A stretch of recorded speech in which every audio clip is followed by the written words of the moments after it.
যদি আপুনি নতুন বছৰত মাত্ৰ এটা হেবিট আৰম্ভ কৰিব পাৰে তেন্তে এইটো কৰক। নাম হ'ল 5 AM মিৰাকল মৰ্ণিং ৰুটিন। কি কৰিব? 5 বজাত উঠিব। 10 মিনিটৰ ভিতৰত আপোনালোকে পানী খাব, তাৰপিছত ধন্যবাদ জনাব, গ্ৰেটিটিউড প্ৰেক্টিচ কৰিব। তাৰ পাছৰ 20 মিনিটত আপোনালোকে হয় মেডিটেশ্যন বা সামান্য য়োগা আসন কৰিব। তাৰপিছত 20 মিনিট সময় আপোনালোকে কিতাপ পঢ়িব, কিবা এটা শিকিব, মাত্ৰ 20 মিনিট।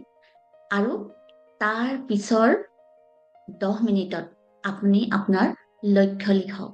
আপোনাৰ সময়খিনি এনেদৰে নিৰ্ধাৰণ কৰিব পাৰে, 5ৰ পৰা 5:10 পানী খালো, গ্ৰেটিটিউড জনালো, 5:10 পৰা 5:30 মেডিটেশ্যন বা য়োগা কৰিলো, 5:30 পৰা 5:50 কিতাপ পঢ়িলো বা কিবা শিকিলো, 5:50 পৰা 6 বজালৈ মই মোৰ জীৱনৰ লক্ষ্য লিখিলো। এনেদৰে ৰুটিনখন বনাওক। মাত্ৰ 1 ঘণ্টাৰ এখন ৰুটিন বনাই আপোনালোকে কিছুদিন কৰকচোন। কিয় কৰিব? সকলো ছাকচেছফুল মানুহে কৰে। ৰাতিপুৱাই আপুনি যদি এনেদৰে কৰে, আপোনাৰ ব্ৰেইনটো এলাৰ্ট হ'ব, দিনটো প্ৰডাক্টিভ হ'ব আৰু আপোনাৰ নিৰন্তৰত দিন আৰম্ভ হ'ব।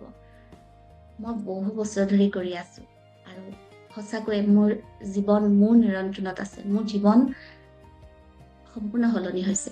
1 জানুৱাৰীৰ পৰা আপুনিও আৰম্ভ কৰক আৰু কমেণ্টত লিখক, মই 5 AM ক্লাবত জইন কৰিম। ধন্যবাদ।